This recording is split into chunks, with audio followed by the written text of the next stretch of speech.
At the end, call me, someone, I need just have someone come get me a little bit more talk. Sorry about that, sir. Go ahead and continue. That's all right. So anyway, I kind of got the impression from going to different places throughout my career that they would talk a good game, even in defense space, but they necessarily wouldn't be doing kind of like the intelligence gathering and the threat modeling that they would need to be doing. I've only run into that in a few places. And in fact, last night I sat in on a black hat dinner for a vendor who brought all these alleged luminaries to talk about their problems with other people who were using their product. And only one guy in the room was actually doing threat modeling and intelligence the right way. And he and I could talk, but the rest of them are all like clueless as to what was going on. And they had, China, they had Anonymous attacking them, various and sundry companies with various and sundry problems. So, I think something like this framework would help them a great bit. For some of you, it may seem very low end. Maybe you're doing this. Maybe you're not. I'm finding more and more companies aren't doing it. Maybe they're not thinking about it in this way. So what the fuck am I talking about? Attribution is all the rage. It doesn't really make you any more secure. Not necessarily. How do you know your attribution's right in the first place?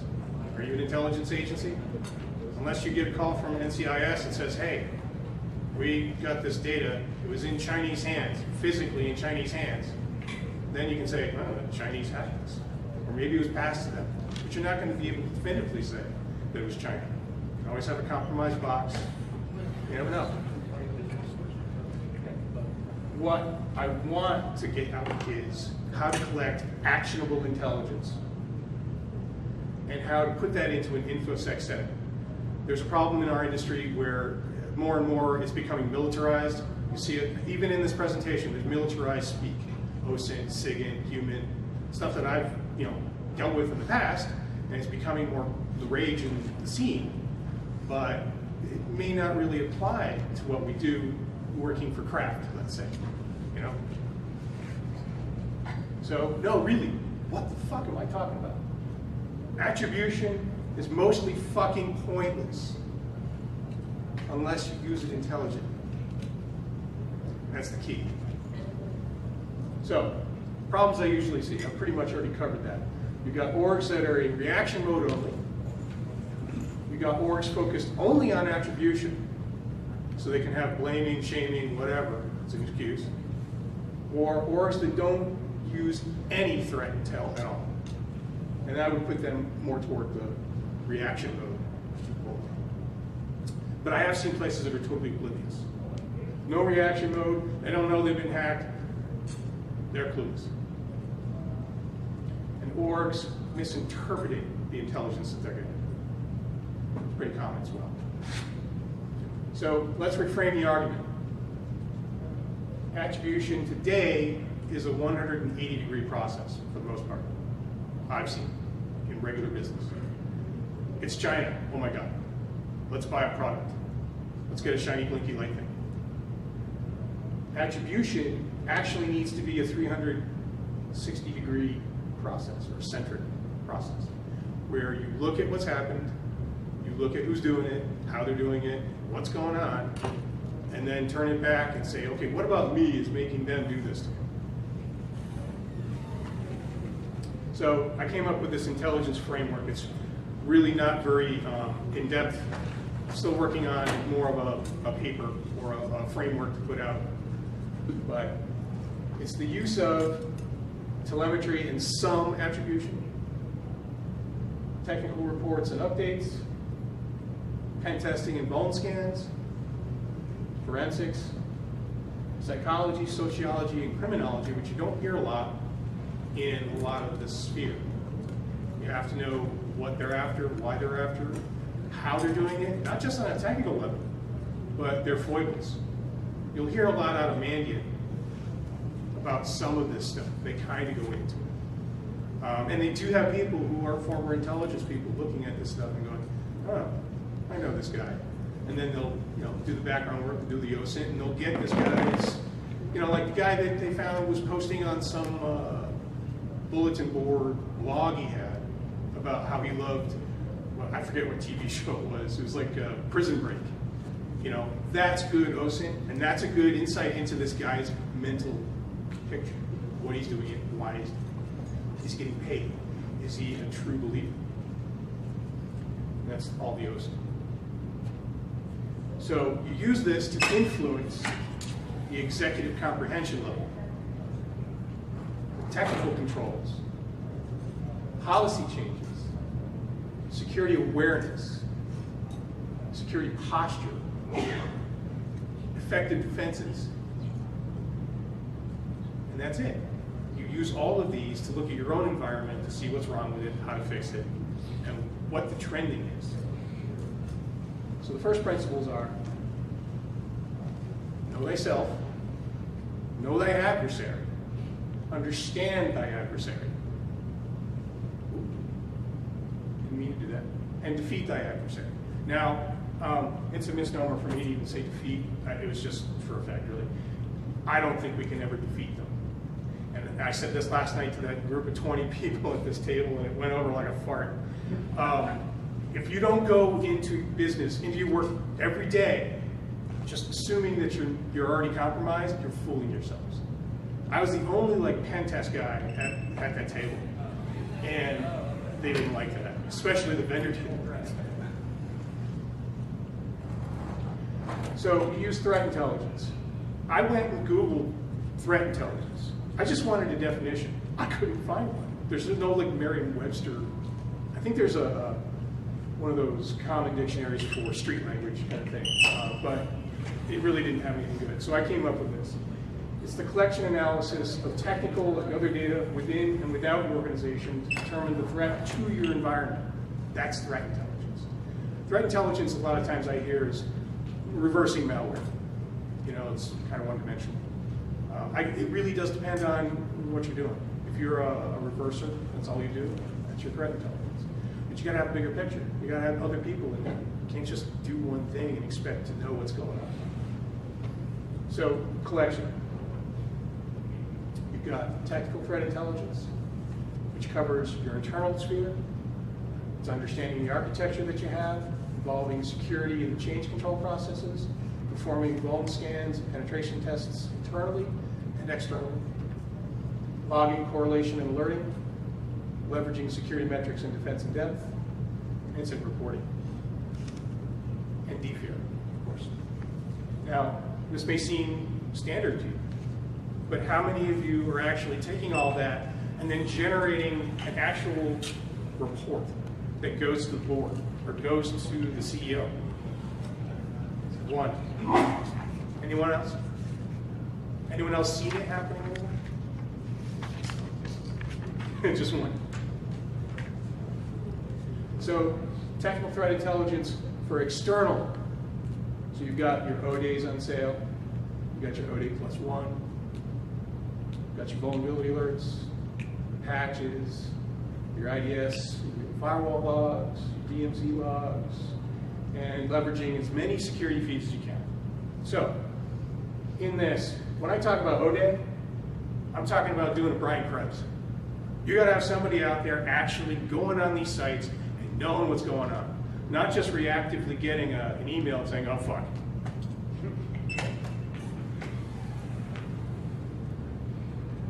Then you use OSINT. OSINT is the new flavor of the day. I've been doing it for a while. Open source intelligence before it became popular outside the intelligence community. Looking at the external threats, you got your Facebooks, your Pastebin, your IRC, underground bulletin boards, darknet, Twitter, and human sources. I cannot tell you how much importance can be laid on just talking to people, talking to the bad guys. In my outside, my work stuff, I do a lot of that dealing with jihadists. And so knowing how they think, knowing what they're talking about, it's very important to knowing what the threat picture is. You've got to do the same thing for your company. You know? If you don't have somebody doing it, maybe you want to do it yourself, just kind of go out there and make a cutout, look around, get a feel. I know a lot of people still go to IRC just to sit there. You know? Attribution.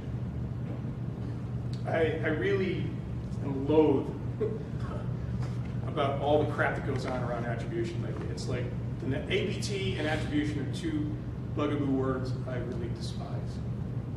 But it's the what, the why, the how, the who, and the where. That's what you gotta know. So, what? What was done? Was it data theft? Did they steal money? Did they take IP? Or did they take PII or SPI? You know, what kind of threat are they? What are they looking to take from you? What are they going to do with it when they take it? Is it something that they're going to sell on the black market? Is it something they're going to use against you later? Did they DDoS? Did they just come along and deface you? Did they actually pwn you and then RMRF your shit? Or did they hack you and then place something on your site to make you look bad? It's happening. It's not just shaming by, you know, taking your site down and removing everything. Disinformation is the new thing. When I was at DEF CON 2 years ago, I think it was, for that panel, I said that with Anonymous and all this stuff, it's all going to be about disinformation. The government's going to use it, Anonymous is going to latch onto it, already doing it, and it's just a melee. You don't know what's real anymore. So if something happens where your site is defaced in a very subtle way, kind of like Adrian Lamo did to the New York Times, you could do it in a way that really makes them look bad, and reputational loss would be huge. How? Was it malware? Was it phishing with malware? Or phishing with just like, hey, put your credentials into the screen? Was it physical access? Was it ODA? Exploitation of common vulns? Was it low-end malware? You know, common Russian crimeware crap? Was it Chinese? Was it Chinese that was so bad that you really had to look at it, you know, just once and say, oh, you know, just delete it? People still fall for that shit too. Exfiltration methods and locations, operating methods and habits. So on that last one, Mandy does a lot of that stuff. They'll talk about the operational methods, the habits that these guys have, and they'll be tracking it back, and they can get individual actors. Why? What were the motives for the attack? Were they stated or not? Did Anonymous say, I'm going to fucking take you down, I'm going to make you chained? Or did they just come out of nowhere? One of the people at the dinner last night, Anonymous, have been hacking the shit out of them over Monsanto.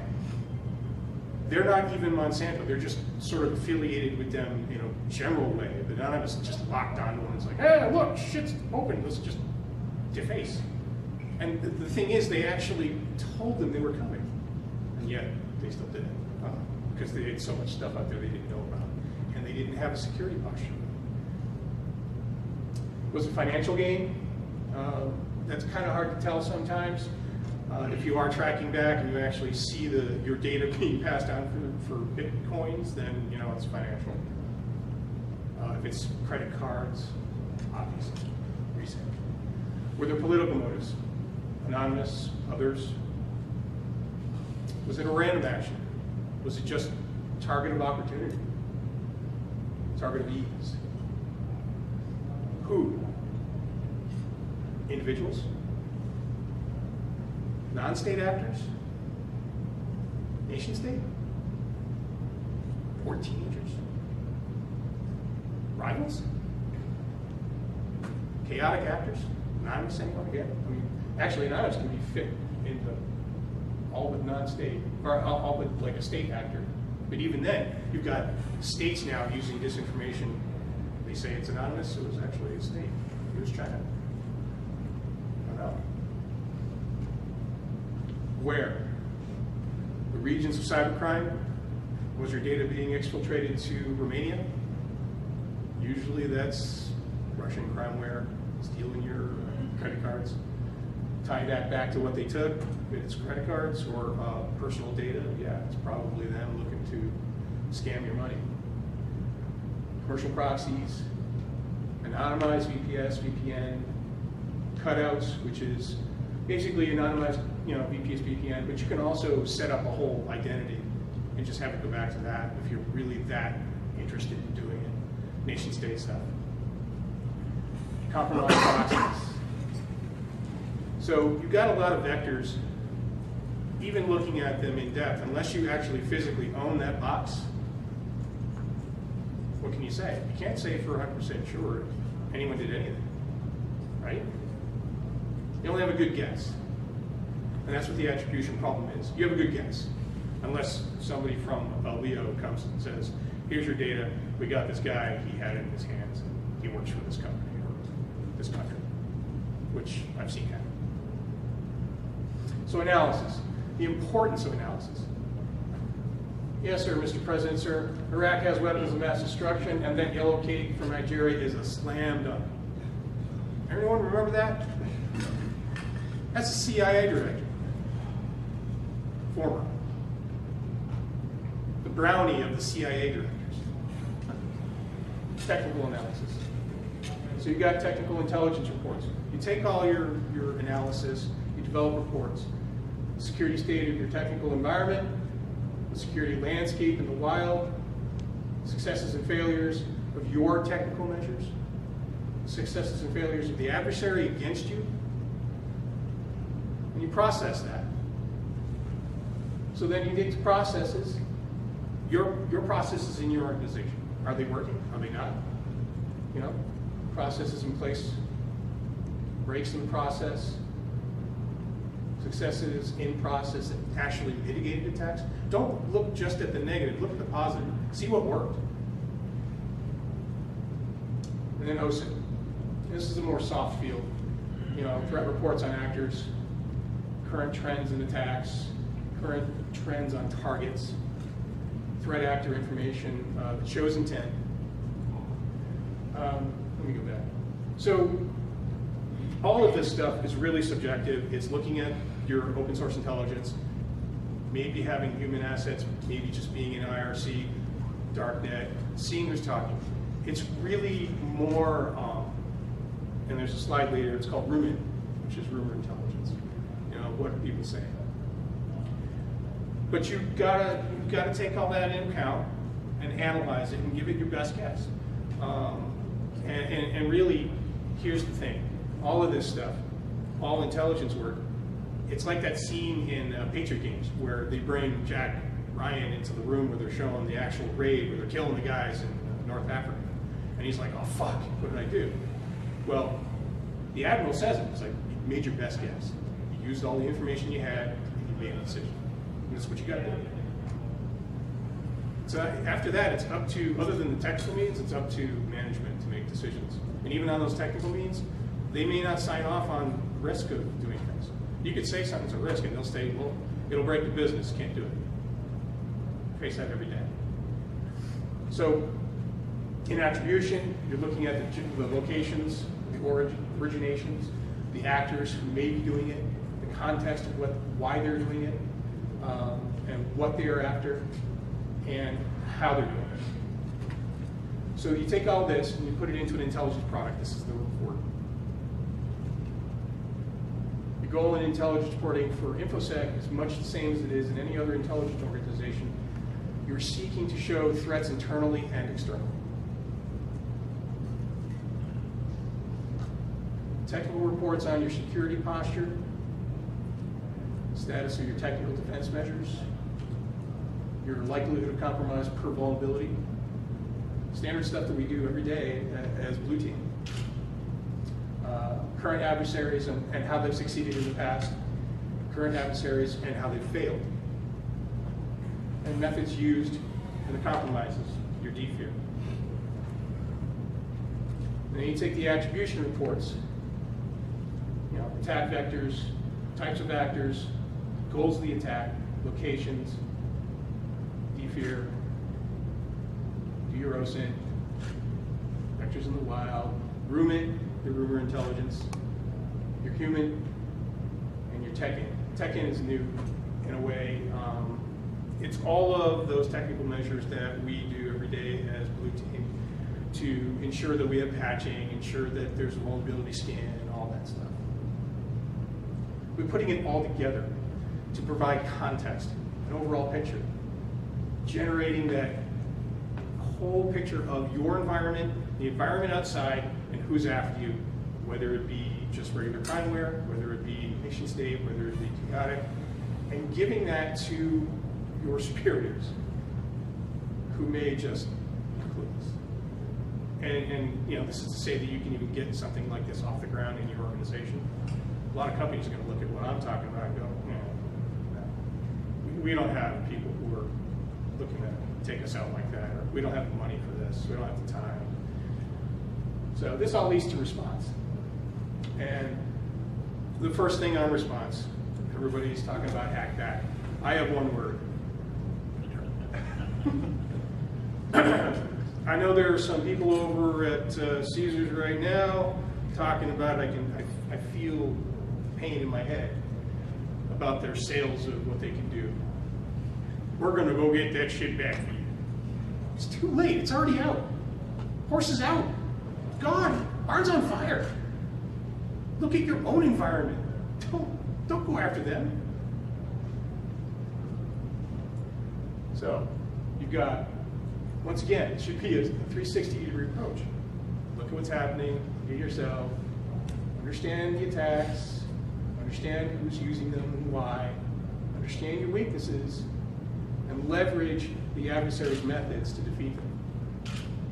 So, in that, I broke it down into basic and advanced responses. You'll see the advanced response next, but so you got basic stuff. You know, use the data to strengthen your defenses. When you get a pen test, what do? You go fix the problems that you saw. If it's process, you go to the people and you say, look, process is broken. Somebody put in a simple password and help desk said, we'll make it non-expiring. That'd be great. Process broken. Determine weak points in your defenses. Pen testing, vulnerability scanning, SE. Correct your processes. Very simple. Correct the technical problems. And then be ahead of the curve and be proactive. Too many places are in reaction mode only. So then, once you've got that stuff out of the way, and you're actually doing that on a recurring basis, go to the advanced response. Active defense. No, not hack that.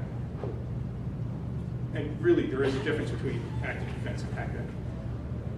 Using disinformation, using honeypots, using tar pits. All of these. You can put that stuff out there, let them do what they want. Have a segment that says super secret squirrel shit you want, and let them do whatever they want to it and find out what they're doing. Give you time to react and stop them from going elsewhere. So the conclusion. Pretty much, I'm just saying that we're all a hair on fire. We're all reactionary. I know it's a common thing everywhere. Very few places have I been, other than like maybe a Lockheed or a GE or some intelligence agencies, are being a little more subtle about it, and they're looking at the bigger picture. We as corporate security people need to be doing the same kind of thing. And what you got to do is get the buy-off from your management to at least have one person doing some of this stuff for intelligence. And then do your due diligence. You know, take a look at what's going on and try to paint a picture. So you can give it to your management. They may not get it, but your engineers and your network people probably will. And certainly, if you can point out where the financial aspects go. You know. One of the things that came up last night in this dinner was, you know, having to scare executives. And I agreed. I said, yeah, you know, out of all the years of pen testing, I had to scare executives into doing stuff. You know, I went to one bank in particular that did not want to talk to me, the executives.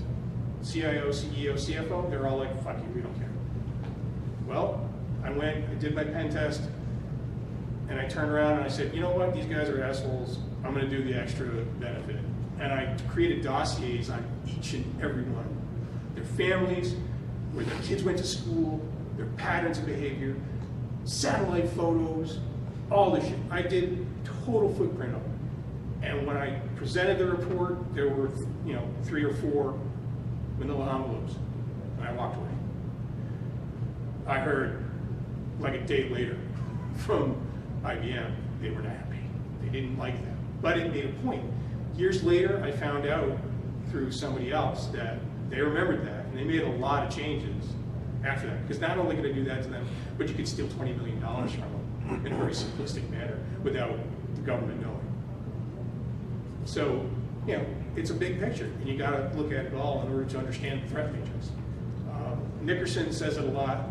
He said it a few years ago. I don't know if it was B-Sides or somewhere else. I think it was Bruges, in Brucon, that, you know, his pen testing method is, how can I burn your house down? How can I burn your company completely? And that's what you got to do. I agree with him 100%. Some of these guys are too busy fiddling with their knobs on their brass boats.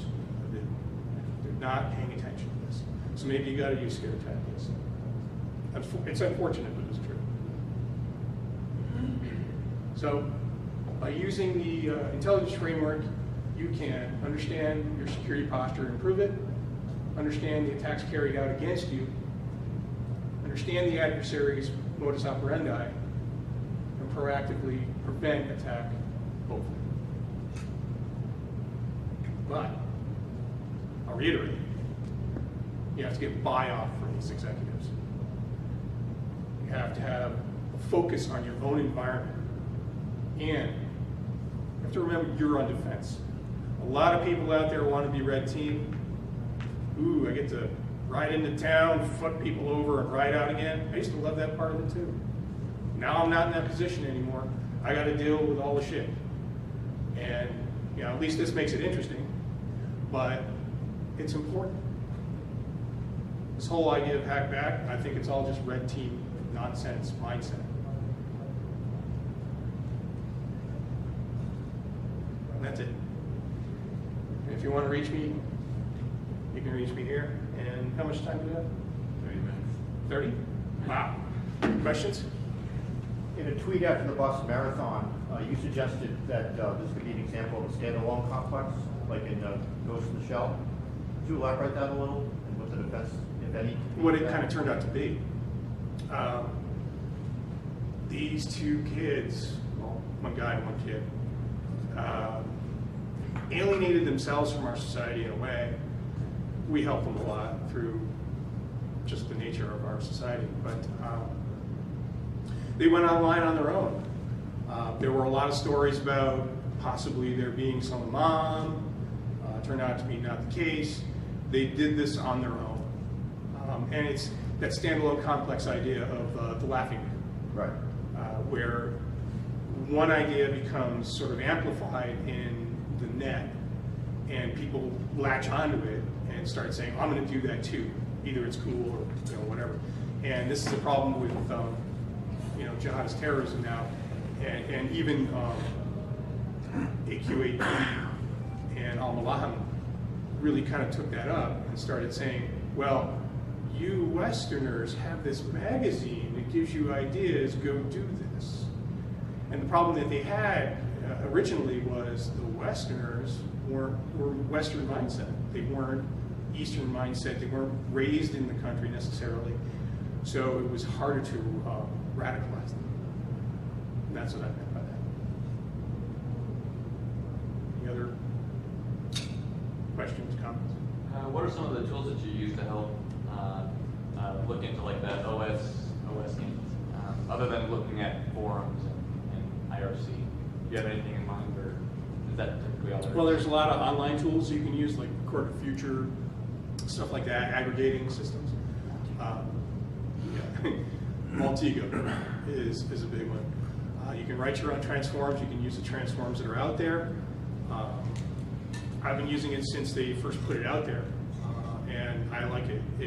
But you got to remember, a lot of people are writing transforms now to use Maltego in threat intelligence gathering for attack, not only and defense, but I see it more for pen testing, where they're writing a transform and they're going out and they're looking for vulnerabilities in systems, they're looking for the footprint of an organization, they're looking for information to exploit.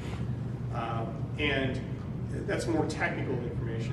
What I tend to be using it for most of the time is some of that technical, but a lot more of the social cues, looking at who's connected to who's talking to who. And that's both for this kind of work as well as the stuff that he was alluding to with jihadist terrorism. So there's a lot more legwork to it. You actually have to go to the links. You have to look at the pages. You have to say, okay, what are they doing? Who's talking to who, and why are they doing it, and when are they doing it? So there's a lot of elbow grease that goes into it, mental elbow grease. Thank you. Anyone else? Yeah, I'm just curious, how do you sell your executive manager on? Because it doesn't seem like such a key point of this whole program being successful. Yeah. Exercise. Usually, it's more along the lines of even what I found last night at the table for this meeting, this dinner. 4 or 5 people out of that table, when they introduced themselves, all had their jobs recently given to them because there was a compromise at their company, and that company turned around and it was bad. It was a bad compromise. They lost data, they burned the news, that kind of thing. And that's usually what it takes, unfortunately, for a lot of places to decide that they really need to do something about it. In defense base, it's defense base. They should be thinking about this already, and they're being forced to with the TCIE did.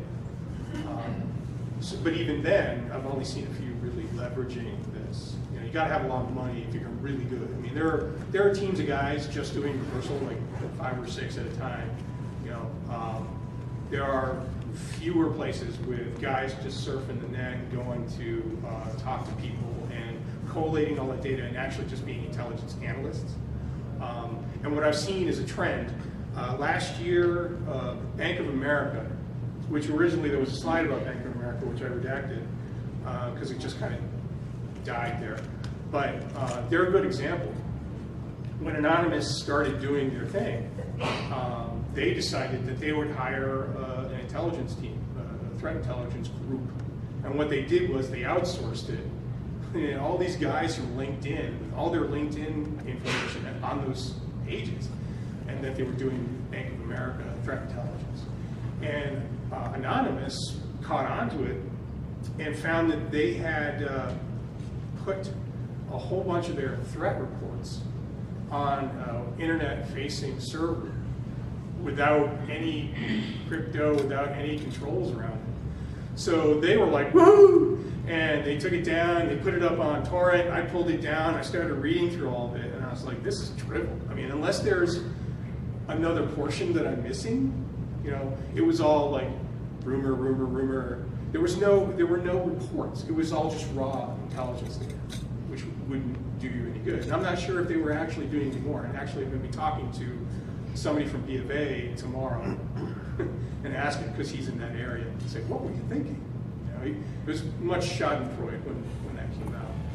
So there are companies that are thinking about it. They're thinking about it in this vein, but getting buy-off is the big thing. And I'm not sure. Each CEO, each executive group, either they're into it, they understand what they're doing, or they don't care. They don't see an ROI. And that's the thing. What's the ROI in this? Is what you get. I can do all this stuff. What's my return on the investment? Well, I can say, got all this information. We're ahead of the curve. We know what's going on. We can, be agile about preventing attacks or responding to attacks. Sometimes you get that, dull look. Other times they get it. It's really up to the person and the company kind of political atmosphere. Anyone else? Or say you mentioned that this one company had outsourced their technical team and all that. If you were building a team for a company, how would you scale that team? Would it be just one guy and? Well, if you have the money, the funds, then I would get at least one analyst who's looking at all the OSINT. You get hopefully one malware reversal guy. I mean, it depends on how big your company is, too. I've seen $2 billion companies have like very little security. Never mind, this kind of stuff. So if you are a B of A and you have the money, they had, for analysts, my count was 5 or 6 as I went through all their emails and all their stuff from the dump.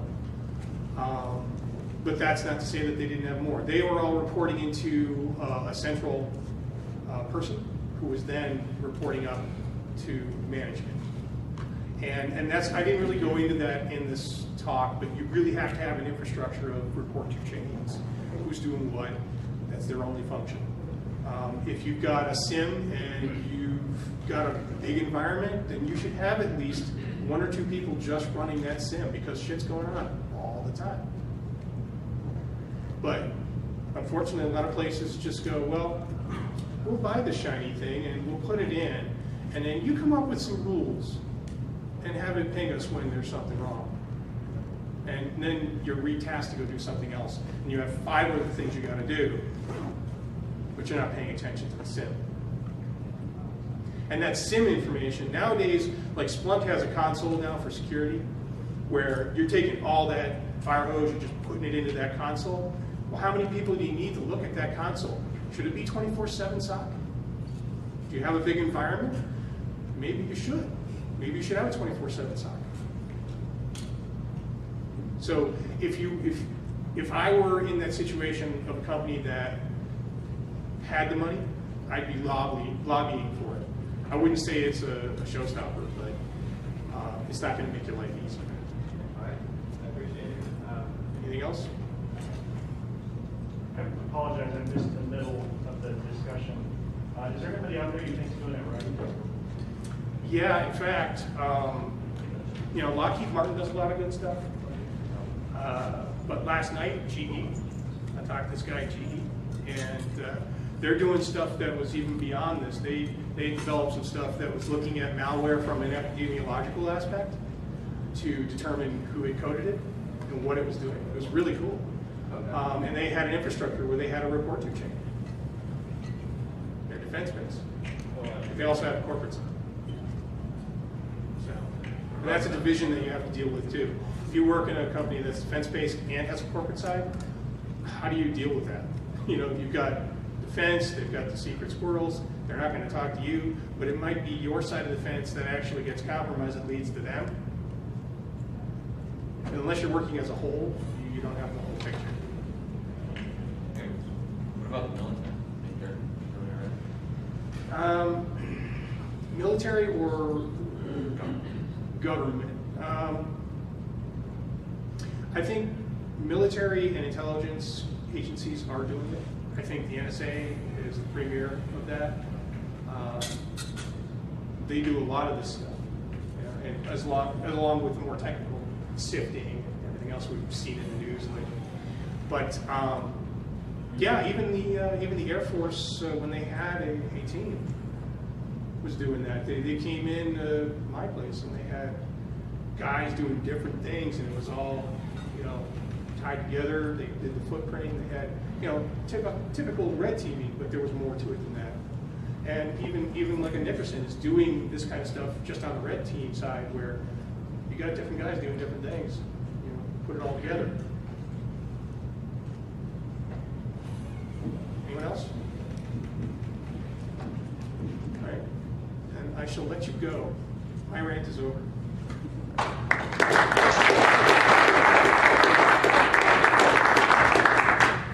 Alright. Who are the guys that raise your hand if you asked a question? Swag. So is the schedule pushed today for Yeah, so everything's at the 30. So when did the Derp Strong recommend stop? And now we I don't know. I think I'm actually going to talk to Jack. Can you and see tell where me on the radio? Oh, there's Yeah, security. Everything USB drives? It's a pleasure meeting you. You gonna be in here for a bit? Cool. Can you make sure nobody steals that? Don't kill them. I know it's kind of obtuse at times, so people are like, what is he talking about? Yeah, I routinely laugh. I'm sure it is. Well, I aim to entertain it, so not just screech.